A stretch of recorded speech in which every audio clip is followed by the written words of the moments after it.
What's going on, guys? The Comics Kid 2099 here. Welcome to day 125 of the 365-day graphic novel review challenge. Over the last week and a half, I've been talking about different sword and sorcery stories, and then I talked a little bit about different Robert E. Howard stories. Today I want to talk about a fantasy story that's very different from the usual barbarian sword and sorcery milieu, and this is The Black Dragon by Chris Claremont and John Bolton. This is a 6-issue miniseries from 1985. I was surprised that it came from right in the middle of Chris Claremont's run on the Uncanny X-Men from Marvel Comics, and I have no idea what company actually published this miniseries. I looked it up, and it said Titan Books. Titan Books is usually known for printing graphic novels from the early 90s. They would print a graphic novel that may have come from DC or Marvel, but they weren't necessarily the original publisher of that book. I couldn't find anywhere the actual original publisher of this, but the inside of the book says that it was edited by Jim Shooter, who was the editor-in-chief of Marvel in 1985. So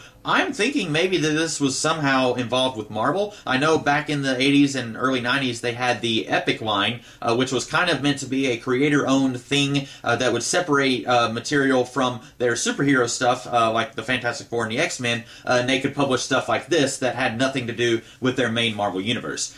So I'm not really sure where this was originally published. Titan Books is the best that I can do. I did look this up and tried to find it out, and I couldn't find anything. Also, something that's worth noting, the back of this book says that this is co-written by Chris Claremont and George Lucas, the co-creator of Star Wars and Willow and different things like that. I have a feeling that George Lucas was not as involved with this story as this book would have you believe. I think they probably put his name on the back of the book hoping that people would see that and they would say, oh cool, George Lucas wrote a story, and then people will buy it. I think probably what happened was Chris Claremont met with George Lucas for an afternoon and they talked a little bit about fantasy stories and they hammered out a very rough plot, and then Chris Claremont went home and he fleshed out the plot a little bit so that it could be a 6-issue storyline, and then he took this story and scripted it, and then he gave it to John Bolton and worked with John Bolton on this story. I don't think that George Lucas was any more involved with this because this was 1985. This would have been just after the Star Wars movies. It would have been just when he was getting into the Indiana Jones universe. I think that he would have been way too busy working on movies like the Indiana Jones trilogy and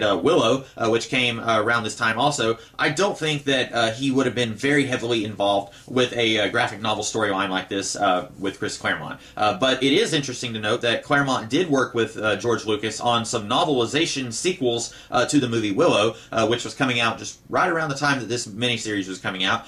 So it's possible that Claremont met up with George Lucas when they were working on this, and then later he worked with George Lucas again to create some of those novel sequels to the movie Willow. And once again, I'm imagining that Chris Claremont was mostly working alone on those. Maybe George Lucas gave him a very rough idea of what he wanted to happen in those books, and then he went and he wrote those novels. But I'm not talking about those novels now. I'm talking about The Black Dragon. This is a very interesting story. I had no idea that Chris Claremont was capable of writing straight-up fantasy, and not even like Lord of the Rings fantasy that takes place in this otherworldly place that doesn't really resemble our world or our history. This is allegedly part of our history. This story takes place in the 12th century, so it's very interesting to see Chris Claremont try to attempt that kind of fantasy story, and it's really good. I was very surprised by this. Of course, this is the mid-80s. This is roughly just getting into the last third of his era on Uncanny X-Men, which he was on for 16 years, and I'm a huge fan of his Uncanny X-Men run.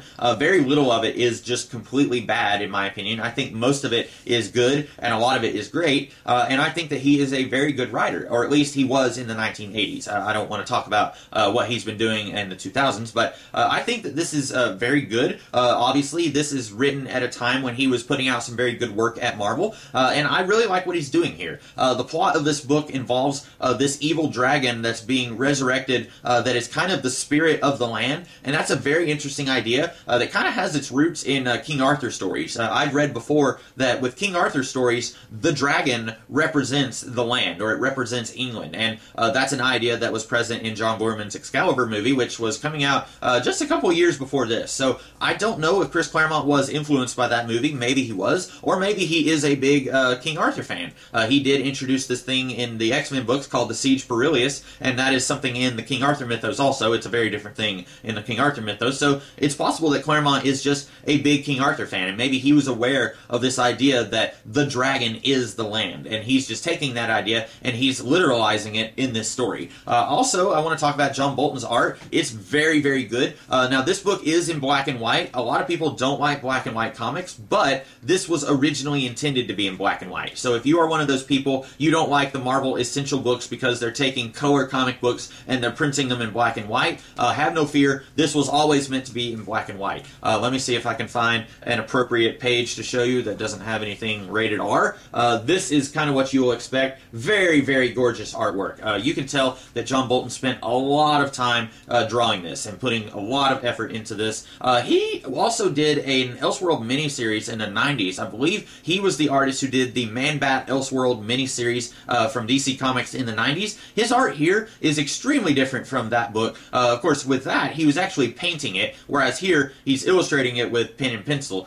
So it is going to look different, but even the style looks very different. Of course, this was about 10 years before that Elseworld miniseries, and obviously his style is going to be expected to change. I personally think that it looks better here than what he did in that Batman Man-Bat miniseries. That's just my opinion, but I really, really like his artwork here. I would love to see John Bolton do more stuff like this. Black and white, take a lot of detail and a lot of time and put it into this story. I would really like to see him do that with other stories. I don't know if he's still doing comic books, but this is very good, and it makes me want to check out more stuff that he's done. I highly, highly recommend this book, obviously. I think this is really good. Everything about it is just very awesome. I think they recently did a reprinting of it. This particular printing is from 1996, but I think they recently did a reprinting of it from some company, and it's very good. I definitely recommend it. If you're a fan of Claremont's superhero work like Uncanny X-Men like I am, then I would definitely recommend that you check this out. So those are my thoughts on the Black Dragon. I hope that you guys liked this video, and if you did, be sure to like, share, comment, and subscribe, and I will be back tomorrow with a different video. In the meantime, you guys have a great rest of your day. Catch you later.